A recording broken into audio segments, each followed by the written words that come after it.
If you have a cat, you know the feeling.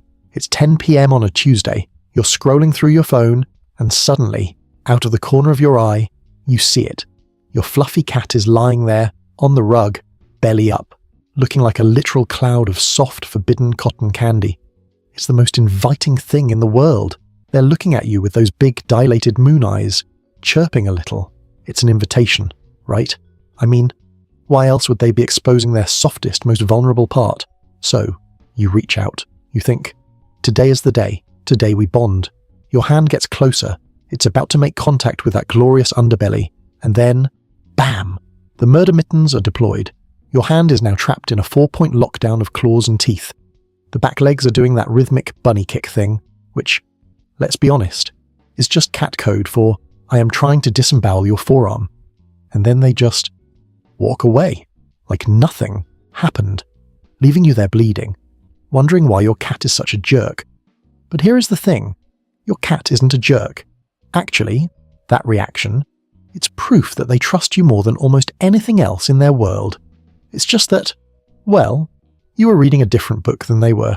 See, to us, the exposed belly is a petting zoo. To a cat, it's a white flag. And when you touch the white flag, things get messy. Welcome to the psychology of the belly trap. We're going to break down why this happens, why it's actually a massive compliment, and how to stop being the willing victim of the fluffy bait and switch. First off, let's address the trust thing, because it's huge. In the wild, a cat's belly is their Achilles heel. It's where all the vital organs live. It's soft. It's unprotected. If a predator gets to a cat's belly, it's game over. So, evolution has hardwired cats to protect that area with their life. When your cat rolls over and shows you their stomach, they're literally saying, I trust you enough to show you my most vulnerable spot. I trust you enough to believe you won't kill me while I'm in this position. That's it. That's the whole message. It's a statement of safety. It's not a request for a massage. Think of it like this.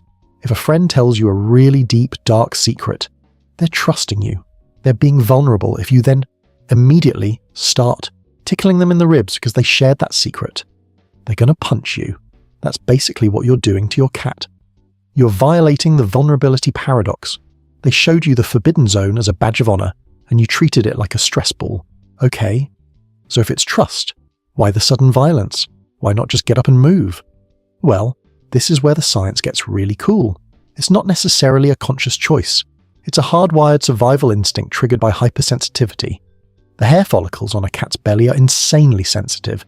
I'm talking superhero levels of sensitivity.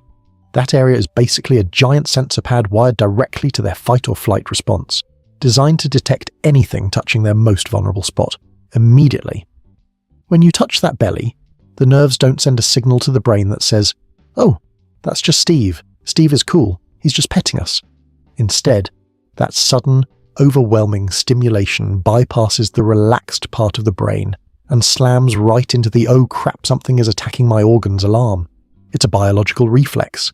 Their body reacts defensively before their brain can even process that it's just you. So, when those claws sink into your hand, your cat isn't actually angry at you. They are literally having a static shock of overstimulation. Researchers actually study this stuff. Animal behaviorists, like Dr. Lauren Finka at Nottingham Trent University, have done extensive research on feline tactile preferences. The science shows that cats highly prefer being touched where their scent glands are, like the cheeks and the base of the ears. But the belly? Studies show that area is a massive trigger for negative arousal. It leads to what behaviorists officially call petting-induced aggression. It's basically when a cat's nervous system hits a red line. And for a cat's belly, that red line is about 2 seconds long. And then there's the bunny kicks. You know the ones, where they hold your wrist and rake their back claws across you. Those kicks are actually a hunting technique. In the wild, if a cat is on its back, it's in its most dangerous defensive position. It's using its murder mittens on the front and its power kickers on the back to fend off a predator. When they do that to your hand, they've basically regressed into apex predator mode. But here's a question almost nobody thinks to ask. Why do some cats actually like it? We all know that one person, the one who has a cat that just demands belly rubs. They flop over, they purr, they don't bite. These are the outliers. Usually, it's because they were socialized that way as kittens. If a cat grew up with a human constantly and gently, touching their belly without it being a threat, They might learn to override that reflex, or it's just a personality thing, like how some people love being tickled and others want to launch a tactical nuke at anyone who tries.